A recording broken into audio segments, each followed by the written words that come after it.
Nothing. You looked right at me, your own child, and did nothing. My mother's lips quivered. We didn't know. Don't you dare lie, I snapped louder now.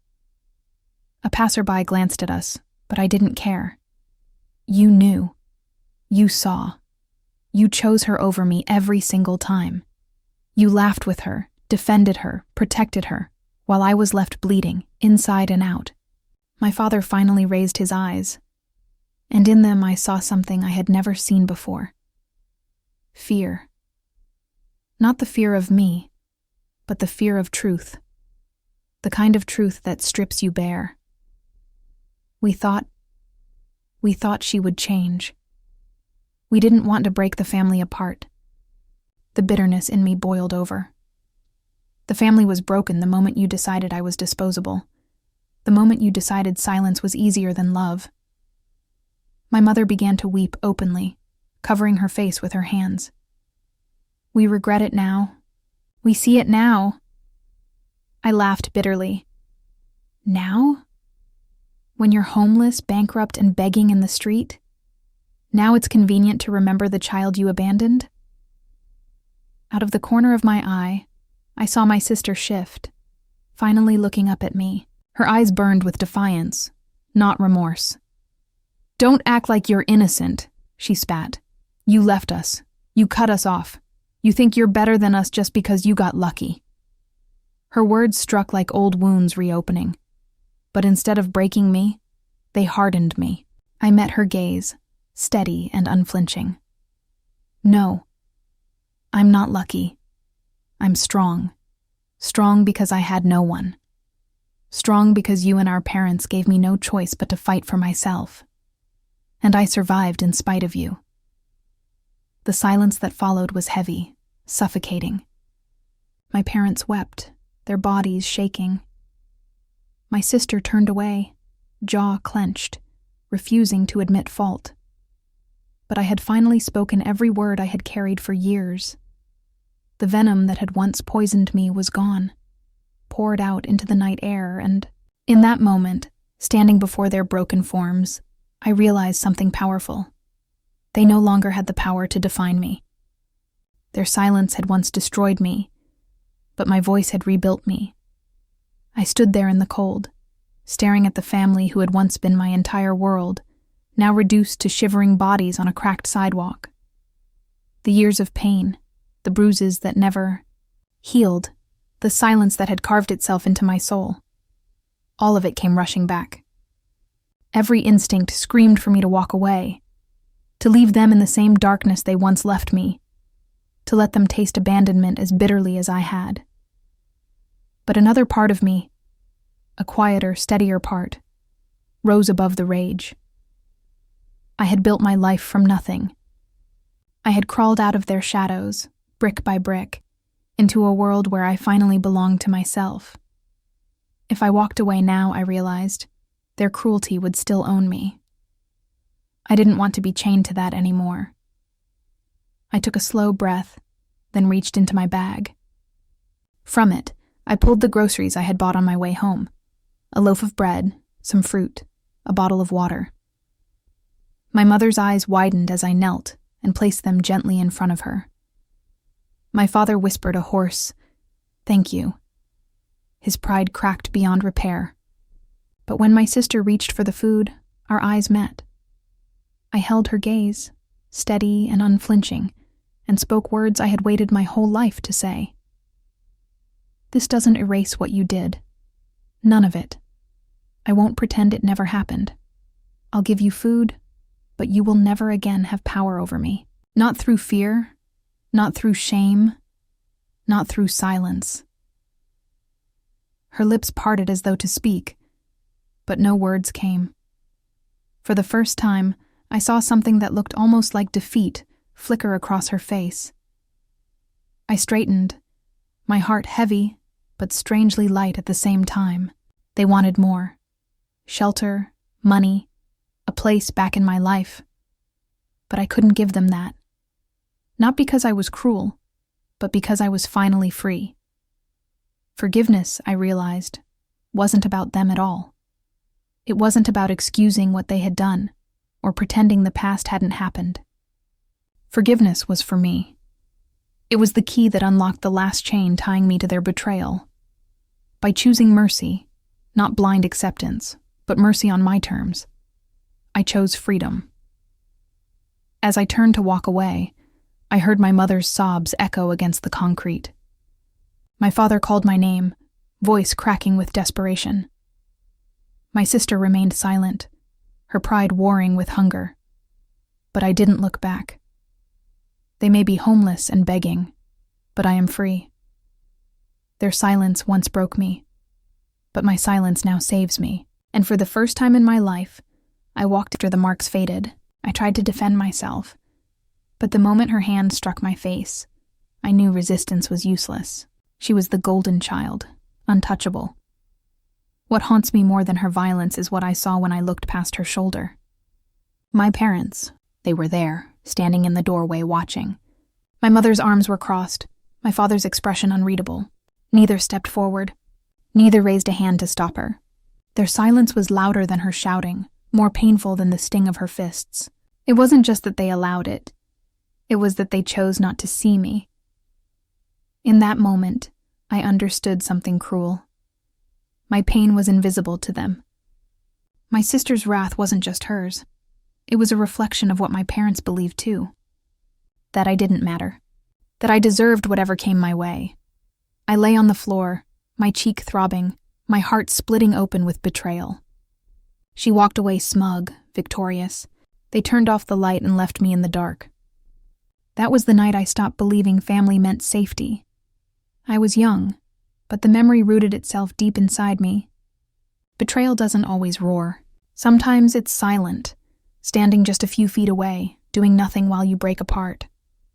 And in that silence, I lost something I would never regain. The belief that love and blood were the same thing. My sister never had to earn love. It was given to her like air, free and unquestioned.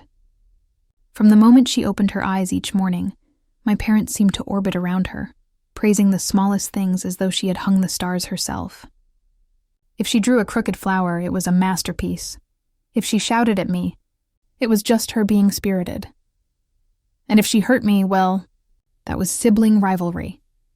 I quickly learned that in our house, there was a crown, and it belonged to her.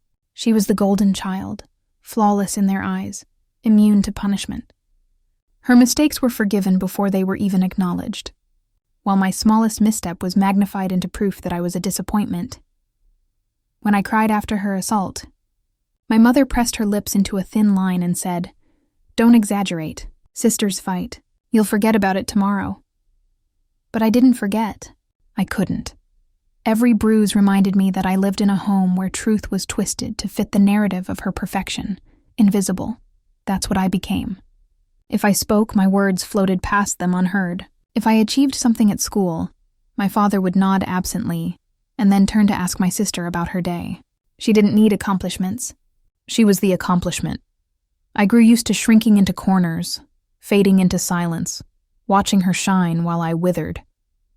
They built her pedestal with their own hands, and I was left standing in its shadow, drowning in the ache of being unwanted. The golden child didn't just wear her crown. She wielded it like a weapon.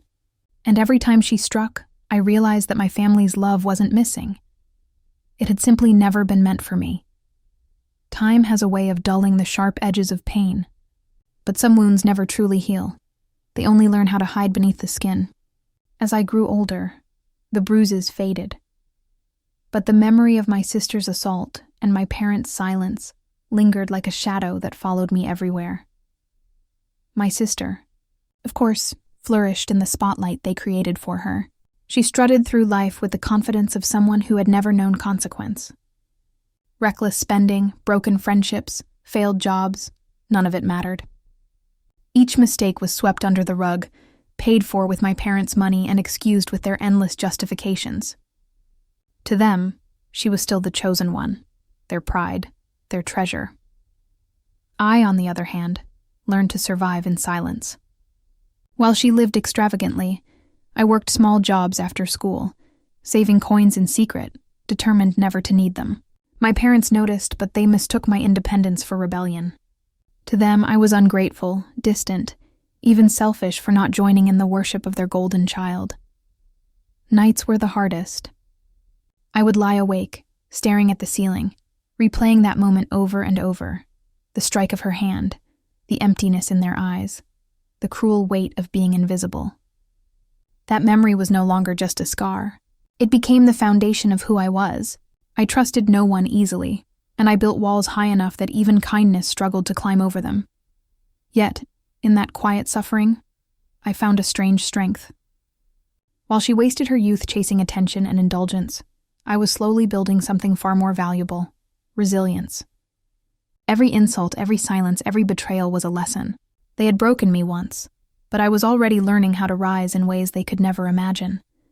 It happened on a night that should have been ordinary, a family dinner at a crowded restaurant.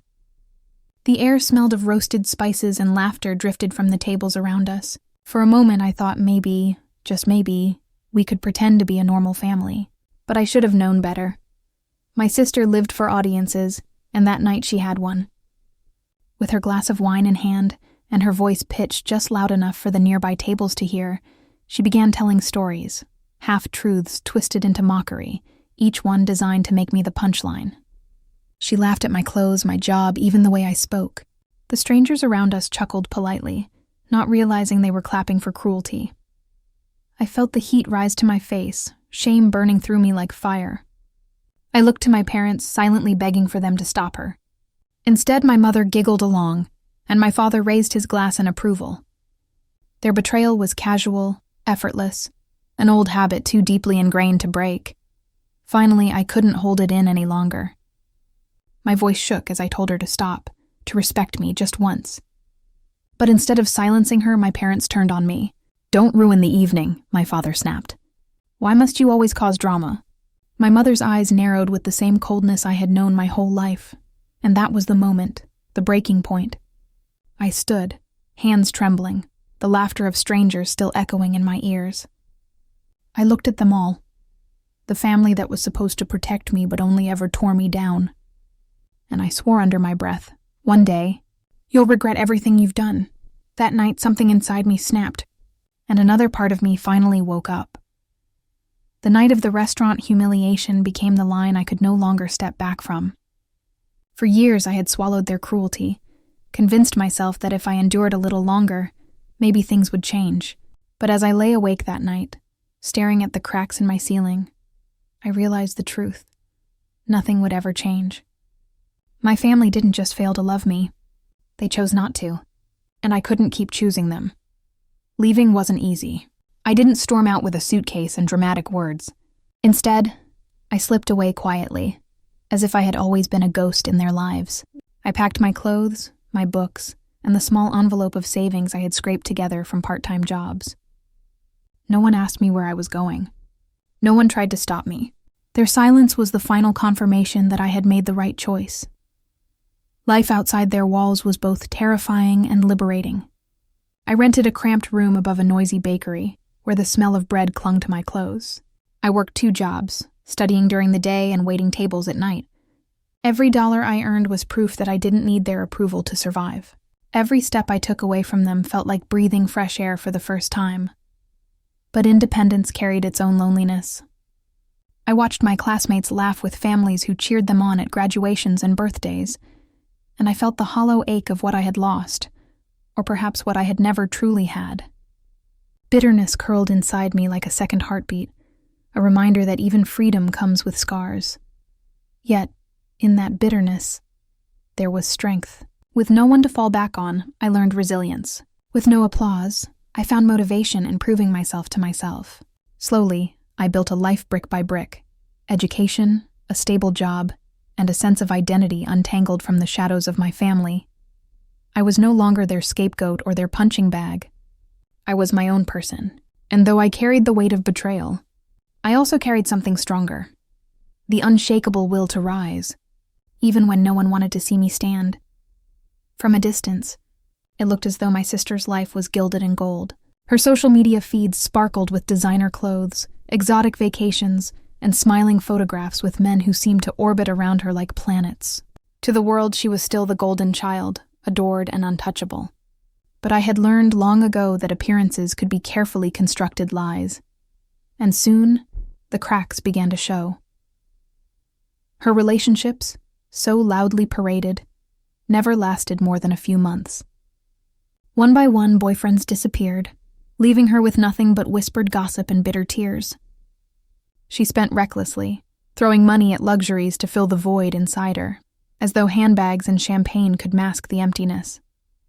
The pedestal my parents had, they threw parties they couldn't afford, bought cars they didn't need, all to protect the fragile image of perfection they clung to. When creditors began circling, they whispered excuses to neighbors and friends, insisting everything was fine. At family gatherings, where I was no longer welcome, they smiled wider, laughed louder, desperate to convince the world they were still untouchable. But beneath the painted smiles, fear was gnawing at them. I heard about it through the grapevine, fragments of truth slipping through their carefully guarded facade. The sister who once mocked me now scrambled to find someone to save her. The parents who once looked through me now faced the reality of their own blindness. The irony wasn't lost on me. They had built their kingdom on denial, cruelty, and favoritism. Now, piece by piece, that kingdom was rotting from the inside, and though I wasn't there to witness it firsthand, I could almost picture it, the golden crown slipping, the walls collapsing, and the silence they had once used against me now echoing in their own lives. The end didn't come with a single blow. It came like a slow, suffocating tide that finally swept everything away. My parents had lived for years as though their wealth was endless, as though the rules of the world bent in their favor. They had grown arrogant, convinced that the pedestal they placed my sister on was indestructible. But money doesn't forgive pride, and debts don't disappear just because you ignore them. It began with small whispers, late payments, calls from creditors that went unanswered. My father insisted it was nothing more than temporary setbacks. My mother smiled for the neighbors and carried on shopping, pretending their world was still intact. My sister, oblivious or unwilling to care, demanded more. More money, more luxuries, more attention. She didn't know how to live without excess, and they didn't know how to tell her no. Then came the repossession notice.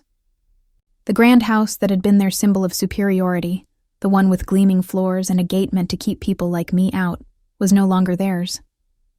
I heard from a distant relative that my father tried to argue, his voice cracking as if pride alone could pay the mortgage.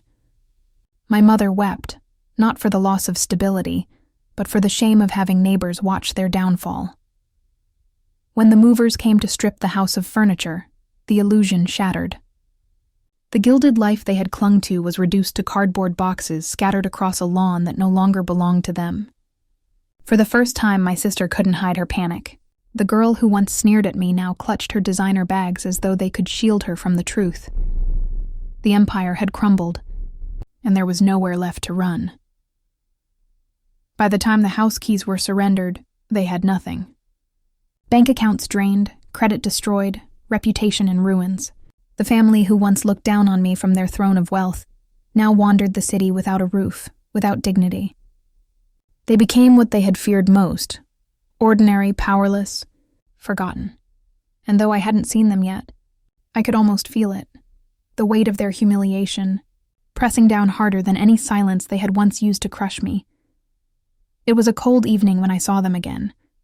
The kind of night when the wind cuts straight through your coat and every shadow feels heavy.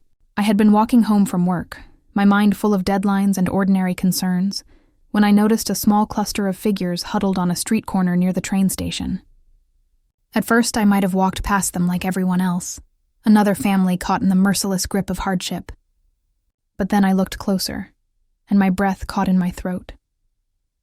It was them. My parents sat side by side on the pavement, their clothes wrinkled and worn, faces lined not just with age but with defeat. My mother's once perfectly styled hair was tangled, streaked with gray she could no longer hide. My father's proud posture was gone. His shoulders slumped, his gaze fixed on the ground as though even eye contact had become a burden. And next to them, half turned away, was my sister. She was thinner now, her once glossy skin dull, her expensive jacket ripped at the sleeve. She kept her eyes low, avoiding mine, as though shame itself had forced her to shrink. For a moment, I froze. A storm of emotions collided inside me. Anger, grief, even pity. This was the family that had broken me, the people who had turned their silence into a weapon, who had cast me into the role of an outsider in my own home. And yet, here they were, reduced to nothing, sitting in the very shadows they had once thought themselves above. When my mother finally looked up, her eyes widened in recognition. She whispered my name, her voice cracked and raw. My father's lips trembled, and for the first time in my life, I saw him stripped of pride. "Please help us," he said, barely audible. The words cut deeper than I expected. All those years I had begged for their help, their love, their protection, and they had answered me with silence. Now the roles were reversed. They were the ones begging, and I was the one with the power to choose. My sister glanced at me only once, her face twisting with something between resentment and shame. She didn't speak. Perhaps she couldn't. Perhaps she still believed she was above asking me for anything. I stood there, heart pounding, torn between two instincts. Part of me wanted to turn away, to let them taste the abandonment they had served me for years. Another part whispered that walking away would chain me to their cruelty forever. That mercy, not revenge, was the truest proof that I had finally broken free.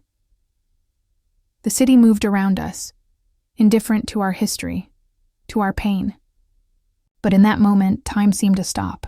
I was no longer the child they had silenced. I was the one who had endured, who had survived. And now, I was the one they needed. For a long moment, none of us spoke. The noise of the city swirled around us, horns blaring, footsteps rushing past, conversations drifting like distant echoes. But inside our little circle, there was only silence.